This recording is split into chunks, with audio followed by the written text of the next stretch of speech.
Fala, sociedade, como é que vocês estão?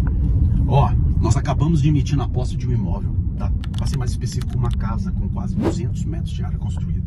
Foi necessário uma liminar, foi necessário uma ordem judicial para desocupar esse imóvel, mas não precisou de viatura na porta, nem de caminhão de mudança. Para você que fica com medinho dessa situação, volto a repetir, volto a falar. Na grande maioria dos casos, você vai desocupar ou de maneira amigável ou com a simples intimação do oficial de justiça, ok? Nós estamos chegando nessa casa daqui a pouco e nós vamos mostrar ela como ela está por dentro, como que a gente vai fazer para reformar, o quanto que a gente estima gastar nessa reforma, qual foi o racional geral por trás dessa operação, como o prazo que a gente vai vender, o valor que a gente pretende vender e qual a estimativa de lucro líquido. Se você veio até aqui, obviamente você tem interesse no assunto. E se você tem interesse em leilões de imóveis, você seria um louco se você não for até o final desse vídeo, porque os insights que a gente vai passar aqui vai expandir a sua mente, ok? Então segura aí e bora pra cima!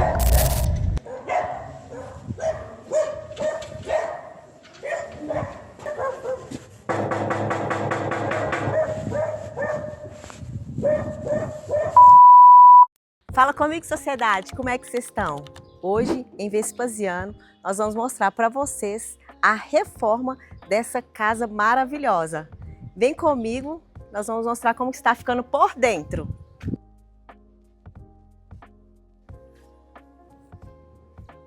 Gente, aqui vocês não têm noção. Era mato para todo lado. Então, assim, para dar uma boa impressão, o que nós fizemos?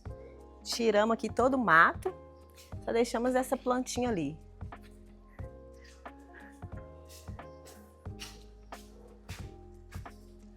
Porta de entrada da sala. Vem comigo conhecer. Gente, aqui nessa sala, o que nós optamos em fazer? O básico. O básico.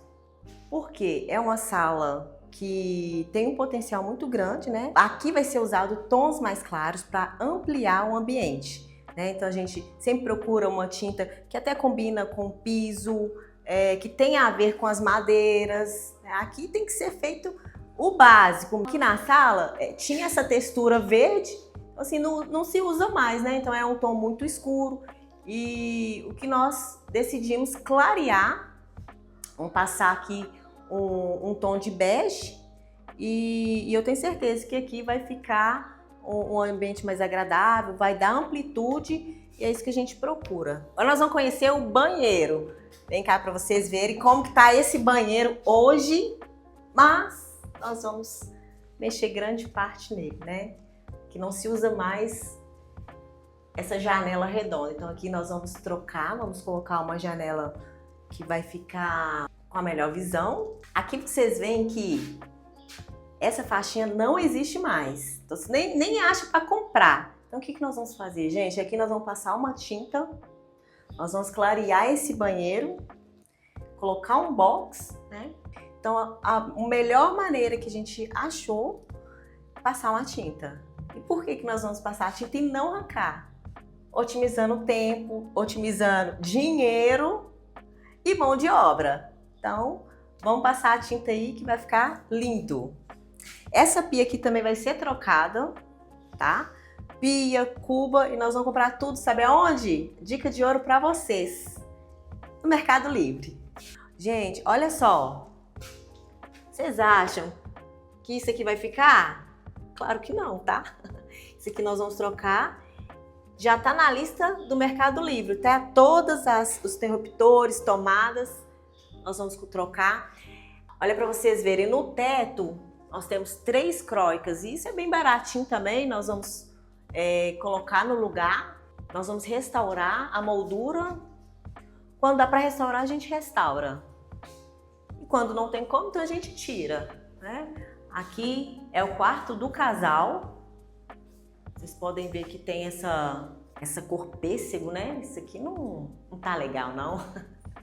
Isso aqui a gente já vai trocar, né? Vamos clarear esse ambiente. Vocês podem ver aqui também que tem essa janela de madeira em frente a uma escada. Então isso aqui tá um pouco escuro. Então para clarear, nós vamos jogar uma tinta branquinha. Então aqui nós vamos só restaurar mesmo, passar um verniz, que aqui vai ficar lindo demais. O bom desse quarto é que tem suíte. Agora nós vamos ver como que tá ficando a suíte com a reforma. Esse banheiro nós colocamos ele pro chão. Aqui não tinha como, gente. Aqui teve que trocar tudo. Só o vaso ficou. Aqui a parede, a cerâmica tava oca, então a gente teve que trocar. Nós colocamos aqui essa cerâmica branquinha. Vocês vão ver o antes e depois aí, viu? Olha, aqui nós colocamos essa cerâmica branquinha até mesmo para clarear o banheiro, que fica bem escuro, né? O teto, nós vamos reaproveitar esse teto, é um teto rebaixado, né? Colocar ali as croicas que estão faltando e passar tinta igual o outro banheiro, que nós vamos passar uma tinta branquinha, que vai ficar lindo demais. Agora vamos conhecer a melhor parte da reforma dessa casa. Nossa, aqui era o caos. Aqui era o caos. Aqui tinha uma parede enorme que fechava muito essa copa. Então, a única alternativa que nós decidimos fazer, quebrar essa parede para dar uma amplitude da visibilidade da cozinha para a copa. Aqui tinha uma janela, mas essa janela não tinha como reaproveitar. Então, nós eliminamos essa janela e vamos colocar uma de blindex. Vamos clarear esse ambiente também, usando as mesmas tintas da casa, um tom de bege. E essa parede aqui, que não se usa mais, viu, gente? Aqui não tem como. Essa textura vermelha, nós vamos cobrir ela. Então, nós vamos clarear esse ambiente para ficar bem iluminado.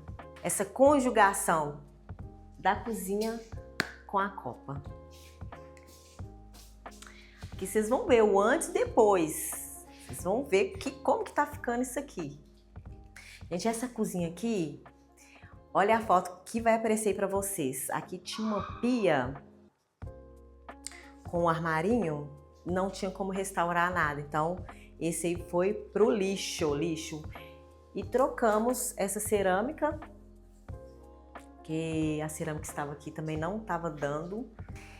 E assim como a copa não tinha como restaurar essa janela, a janela daqui era o caos. A porta também não tinha como. Então a única alternativa realmente era trocar. Aqui vocês vão ver essa área de lavanderia enorme. Aqui não tem muita coisa para fazer, só uma limpeza mesmo e uma tinta nesse chão manchado. Porque aqui o objetivo é o quê? É economizar. Aqui a gente precisa otimizar o que nós vamos fazer. Então, a melhor opção que nós buscamos e vimos que é a pintura para o chão, a tinta específica para chão. Essa parte aqui da lavanderia, nós vamos colocar uma bancada juntamente com um bojo. Aí o trem vai ficar bonito, vai ficar bom demais. Seguindo pro corretor, tem um pombo morto aqui, mas deixa isso pra lá. Vamos subindo. Vou trazer 2 gavião aqui para espantar esses pombos de vez. Gente, ó, uma dica do pedreiro. Comprem gavião de gesso. Para quem tá com problema aí de pombo. Ali a casinha do pombo, ó. Ali que fica a casa desses pombos. Agora, ó, olha o tamanho dessa área.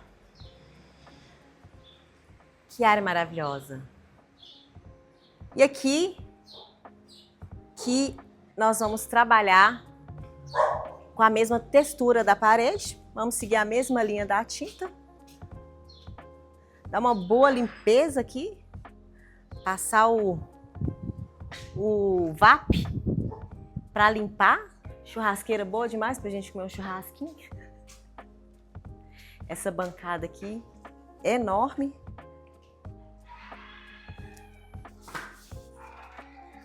Aqui tem um banheiro que nós conseguimos restaurar o revestimento, que estava oco, então nós vamos recolocar eles no lugar. E nós vamos comprar aqui também uma pia, porque aqui não tinha, gente. Aqui o pessoal levou a pia, então nós vamos colocar uma pia aqui do Mercado Livre.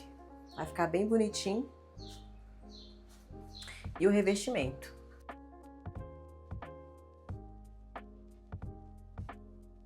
Amor, a gente já tá no espaço que é nosso. Então conta aqui pro pessoal. A gente sabe que tem seus riscos nos leilões e o que chamou nossa atenção no edital e nas nossas pesquisas e que fez pensar assim, ó, essa aqui vale a pena. Olha, o que mais nos fez tomar a decisão de arrematar, de escolher essa oportunidade para ser arrematado, de fato foi a estrutura, né, da casa. A casa, de fato, ela vai precisar de uma boa reforma, sim, obviamente, mas a estrutura dela tem valor, sabe? Quando eu pego, por exemplo, um lote nessa região, ele vai dar mais ou menos o preço que eu paguei de arremate. Então, por si só dessa análise, eu já vejo que se tratar de uma boa oportunidade. E quando eu pego o preço de metro quadrado e calculo o custo de produção, aí sim eu vejo que, de fato, o desconto que estava sendo dado, ele era real. Obviamente, a gente também consultou corretores e, né, pessoas que trabalham na região para certificar dessa nossa análise. Fora que nós estamos falando de uma casa de rua. E quando eu falo de casa de rua, eu não tenho custo de condomínio, né? Eu não tenho custos que viria para o arrematante em caso, se tivéssemos, né, arrematando alguma coisa dentro de um condomínio. Então, esse foi alguns dos motivos que nos levou a arrematar esse imóvel. Perfeito, mas você sabe que até conseguir essa chave foi um desafio. Você sabe dizer quais foram os desafios da desocupação e os perrengues enfrentados até a data de hoje? Olha, foi sim um desafio, tá? A gente era uma operação, tá? Para demorar ali, para desocupar de 6 a 7 meses, mas bateu 12 meses, né? Alguns meses aí de atraso. Por quê? Primeiro, nota devolutiva. O cartório caprichou nessa aqui em nota devolutiva. Só para vocês terem uma ideia, a gente demorou quase 4 meses para conseguir o registro deste imóvel. E para quem já fez alguma emissão, e para você que não sabe, é seguro juridicamente você só entrar com o processo de emissão após o registro do imóvel. Então a gente tem que esperar o registro para depois entrar. Então esse prazo de espera de 4 meses já deu uma atrasada na emissão. Aí, para completar o pacote de maldades da vida real, né, de um arrematante, a gente caiu numa região aqui onde a secretaria, onde o fórum, onde aqui o processo, ele correu de maneira muito lenta, sabe? A vara civil que estava analisando o nosso processo, realmente ela está abarrotada de trabalho e acabou atrasando um pouco também o nosso processo de emissão. A decisão em si ela foi rápida, mas o cumprimento foi uma luta. Mas graças a Deus chegamos, né, à conclusão do processo e tomamos posse. Graças a Deus a gente conseguiu essa chave. Mas falando sobre a alavancagem financeira que a gente usou nesse imóvel em específico, qual que é o valor do custo total com advogado, leiloeiro e parcelas? Só para explicar para o pessoal aí de casa que não conhece o que é uma alavancagem financeira, o que é uma operação alavancada, esse é um tipo de operação que a gente faz quando a gente usa crédito de bancos, de instituições financeiras, né? Então a gente toma o crédito, quando a gente não tem o valor geral, ou a gente tem e não quer descapitalizar, a gente toma o crédito de instituições financeiras e faz a operação com esse crédito. Nesse caso, a gente conseguiu essa arrematação dando apenas 5% de entrada e financiamos o restante. Então, somando essa entrada com todos os custos que a gente teve, que a gente vai ter, né? Porque a gente ainda vai reformar e vocês vão acompanhar aqui o passo a passo da reforma dessa casa. Juntando todos os custos, a gente estima, depois da reforma, ter investido mais ou menos entre 90 a 110 mil reais. E agora a parte que todo mundo quer saber. Qual é a estimativa de venda e o lucro líquido que a gente pretende ter nessa operação? Como eu disse lá no início, né? Essa casa, se ela tivesse inserida em uma localização privilegiada, uma localização melhor, eu estava falando aqui depois da reforma numa venda de 600 a 700 mil reais. Entretanto, nós temos um teto aqui na região. A região não privilegia o potencial dessa casa, né? Então, baseando no teto da região e não no que de fato a estrutura pode oferecer como valor, né? A gente pretende vender no final esse imóvel na faixa de 390 a 450 mil reais. Isso nos daria, no total, depois de pagar todas as despesas, cerca de 80 a 120 mil reais, dependendo da faixa de venda que a gente citou no início, de entre 390 a 450. Isso nos dá um ROI, né, que é o retorno sobre o nosso investimento, que é o retorno baseado no que saiu do nosso bolso, de mais de 100% de lucro. Então, para quem está nos assistindo, qual seria a nossa dica final aqui na experiência nessa casa? Olha, arrematar um imóvel não é uma tarefa tão fácil, não é simplesmente ir lá clicar em comprar e pronto. Tá? A gente precisa fazer uma análise mercadológica, uma análise jurídica. Por exemplo, Sim. este imóvel foi arrematado em uma segunda praça, onde, para quem não sabe, a segunda praça, o banco ele transfere todas as despesas de todas as dívidas para o arrematante. Então tem que ser feita uma análise minuciosa. A reforma você tem que fazer uma análise prévia de mais ou menos quanto é a metragem quadrada para você analisar um custo aproximado de reforma. Enfim, a dica que eu deixo é que não se deixe intimidar por todas essas coisas, mas tenha sim sempre uma cautela. Dá para fazer, tá? E para quem quiser contar com a gente, né? Sim. É só chamar a gente aqui nas nossas redes sociais e a gente está pronto aqui para responder as dúvidas de vocês e conversar sobre este imóvel e outras operações que a gente tem feito. Então é isso, sociedade. Nos acompanhe para ver o passo a passo dessa reforma e não se esqueça de se inscrever no canal, ativar o sininho e nos seguir no YouTube e no Instagram.